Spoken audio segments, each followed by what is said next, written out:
I said at the start, I'm Alistair. I work at Western Digital Research, and I'm here to talk about the RISC-V 32-bit glibc port. So before I jump into that, you have to start with the year 2038 problem, and we'll come back to the glibc port at the end. So in January 2038, the Unix epoch timer is going to overflow a 32-bit signed integer. So if anyone doesn't know, the Unix epoch timer is the time since the 1st of January 1970. It's the number of seconds since then. And in January the something, I think it's the 13th or something, 2038, it'll overflow a 32-bit signed integer. So it's like the Y2K problem all over again. But this is actually bad. If you set, normally when it overflows, it'll become a negative number. You can't have negative timers in the kernel, so they either won't fire. I think the kernel used to just hang if you gave it overflowed values. I think now it's a little better. Maybe it just crashes. But this has come up before as well. Apparently, there's been servers where people set really long timeouts, and a timeout extended past year 2038 and crashed the server. And so this is actually an issue. OK, but that's still like 18 years away. So who cares? 32 bits getting deprecated in all the major distros anyway. They're trying to cut it out. And why do we care about something in 18 years' time? So lots of people still make things that last longer than your 2-year smartphone, right? So if you buy a car today and it has a 32-bit Linux in there, in 20 years' time, you probably want it to still work. Or a plane made today, or a turbine made today, or something, right? There's lots of industrial use cases. There's lots of embedded Linux all over the place. A lot of it's probably 32-bit, and you don't want it to break all at the same time in 2038. So this is a problem. And so how do you fix this? So you can use unsigned and stuff, but basically the solution is a 64-bit time T. So 64-bit architectures already have a 64-bit time T. They just use a long, so they get it for free. And Linux 5.1 added support for the 64-bit time T. So like I said, 5.1 adds all these new syscalls for 32-bit architectures that use 64-bit time T. So there's a list there. You kind of get an example. Some of them are suffixed with 64. Some of them are suffixed with times 64. Wait ID is a whole new different thing. That's another issue. And padding changes around. And it's a whole new mess, but there's a whole new syscalls. So every existing architecture doesn't really care. They keep using the same ones they've always used. And they use 32-bit time T. And eventually they can update. But new architectures have to use the 64-bit time T syscalls. And RISC-V 32-bit didn't have an upstream libc at the time of Linux 5.1, so we're a new architecture. So RISC-V, as a 5.1 kernel, has to use 64-bit time T. You can go revert some patches and do it the old way, but if you want to use mainline, you have to use 64-bit time T. So you have to use all these new syscalls. The old ones aren't there. You can't even call them.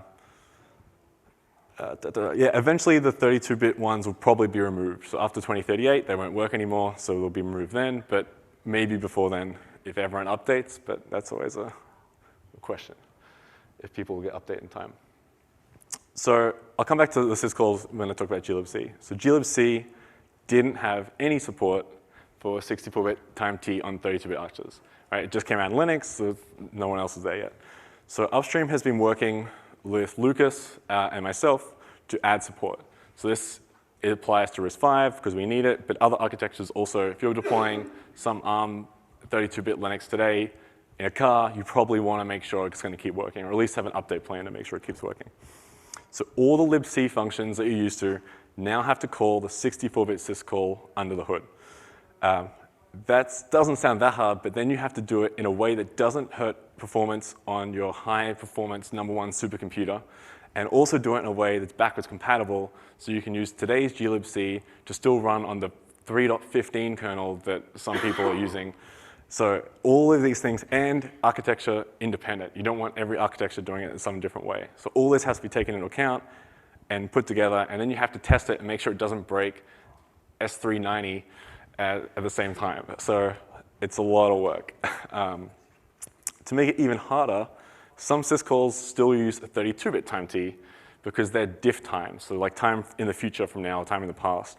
So they didn't think we needed to update those. So now you have to convert the 64-bit time T in user space to and from 32-bit time T syscalls and convert it to, do the syscall, convert it back, and handle all these things with different padding and different endianness. And yeah, they should have all been 64-bit, but and all this has to work, but all this work will apply to every 32-bit architecture. So once this is done, every 32-bit architecture can just update to the 5.1 plus kernel and tick a box in a compile flag somewhere, and should just work. Those 40-year devices updating to Oh, okay, no, they're okay, I don't care about those ones, but today, the new ones will.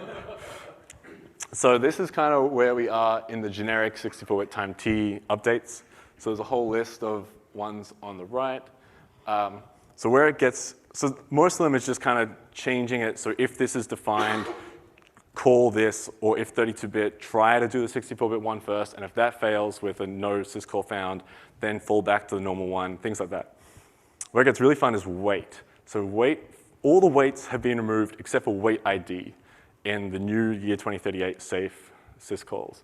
So you have to re-implement the wait for in glibc, in the libc to then call the wait ID. And wait ID doesn't do all the same things until the 5.4 kernel. So now you need the 5.4 kernel because it has this new ID type, which I mentioned at the end too. And the extra one is get time of day, which returns a time zone data, which no one uses. But so it doesn't, the new kernel, the year 2038 safe one, doesn't return any time zone data. There's no way to get it. You cannot get it from the kernel. But some systemd use cases get it and expect it to not be null. And yeah, it's a mess. But it's getting there. Everything besides the libcs are now kind of happy. BusyBox had to have some patches, and OpenSSL needed patches too. So there's more still going. glibc's in freeze at the moment, so nothing's getting accepted. But there's patches reviewed, patches on list, and pselect64, Lucas is working on, and he's waiting till after the glibc minimum version bumps up to above 3.15. So we're kind of getting there. So all this just to get the bloody RISC-V port in. So RISC-V 32-bit, once all this comes in, we can get the RISC-V 32-bit port in. So who cares? Why does anyone want 32-bit RISC-V? So we already have a $5 64-bit RISC-V Linux booting chip, CPU, so why does it matter? So on an FPGA, it's a big difference. A 64-bit system takes up a lot more space on an FPGA. So you can put a Linux-capable 32-bit system on a much smaller FPGA, so it does matter. People will use it. Even if in the ASICs, it's not as big of an issue. It also comes up for testing. Compiler guys have asked for this, and they say they use it for testing. And it's also for completeness. We do have a 32-bit RISC-V architecture. It is fully supported. Linux should boot on it. There's no reason to say, oh, no, glibc doesn't work there. glibc is the most common libc, so I think it's important that it's there. So Linux 5.1 Plus does not support, like I said, does not support the old ones. You have to use the new ones. You can't keep using the old one and without doing some reverts and things. So you have to use these new ones. So we need all this done before we can do it. And like I said, so this pgid is the new one in the wait for function, in the wait function, or the wait ID function. So now we need the 5.4. So hopefully the 5.4 is the last one and there's no more bugs, but You're right. yeah. So the current status, so there's a picture of all my failing test cases.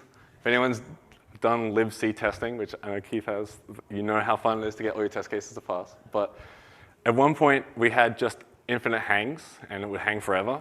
And now we had 1,000 failing test cases, and then 700 failing test cases, and now we're 28. 28 is pretty good. It's not good enough yet, but so glibc 2.31 is in freeze. So no more patches. It's just bug fixes, all that stuff. So not sending any patches. I sent an RFC yesterday, RFC version 6. When the 2.32 window opens up, I'll go back to sending patches. I think there's about 5 generic ones still in my tree, and then we're back onto all just RISC-V and mostly RISC-V 32-bit support, adding defines and all those things, and syscall lists.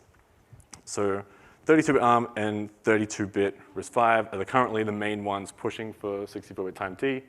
I'm doing the RISC-V one, and Lucas is doing the ARM one. We have it much easier, though, in that we don't care about backwards compatibility. There's no one out there running some kernel 4.19 and we need to keep using them, we just say, just use the 5.4 kernel, give up on anything else. So that helps. That's the advantage of not having an upstream libc implementation. So I think, so one last thing. I think glibc especially gets a very hard time for being a very hard upstream community to work with. So I just wanted to say, it is very slow. It's so slow to upstream stuff. First there's the FSF contribution agreement, which gets lawyers involved, so that takes a long time. And then just testing. Everything has to be tested. And they have scripts to help, but that's kind of useful, but it still takes 12 hours to run those. And then at one point, I had to make sure I didn't break any other 32-bit implementations. So I was testing with the 4.19 kernel headers, the 5.1 kernel with the 5.1 kernel with the 4.19 headers, and the 5.1 kernel and the 5.1 headers. And each one takes 19 hours to run. So it's just slow. And now I've got it down to, I can do the whole RISC-V clean build test in 19 hours in QEMU. So it takes a long time to spin around. You also have to worry about other architectures. You break this architecture you don't even have access to, and somehow you have to get that working and test those. But they are actually really friendly. So I just wanted to say that. So they're super friendly, the glibc guys. They're very, very helpful. They comment. I sent patches last night at like 9 p.m. And before I went to bed, like an hour later, I already had multiple comments. So they're very friendly. Their comments are useful. They're very constructive. I don't think they deserve some of the reputation I feel like they sometimes get. They're very helpful and very friendly. The testing is a pain, but I don't think not going to test it, right? So, yeah. Sorry? Testing good. Yeah, testing. Yeah, Keith is going to talk about testing later today. So testing is good. The requirements on testing are a pain. I mean, they're a pain, but definitely useful. I'm not saying they're not useful. All right, so that's it. So I think we're kind of out of time too with me. So unless anyone has any really quick questions, we'll jump over to Anoop.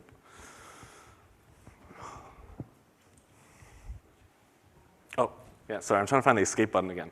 You can do it. Can you speak any more about the performance implications and how you manage to keep 64-bit fast while? Yeah, the main thing is to not break or not affect 64-bit stuff. So, sorry? How? Oh, using a lot of macros. It's a lot of macros. Yeah, it's basically macro magic. It's macro magic, and then if you kind of have both, then it tries the 32-bit one first. No, it tries the 64-bit one first, and if that fails, then it falls back to 32-bit one. But the 64-bit architectures don't have the 64-bit suffixed calls. They just use the standard ones they've always used. They don't have these new calls. So it was designed in a way not to affect them. It like compiles out with macro magic. If anyone's looked at glibc, it's a lot of macros. It's all macro magic, yeah. I'll give you this. So if anyone has any questions, you can find me after this. And now here's Anoop talking about the hypervisor.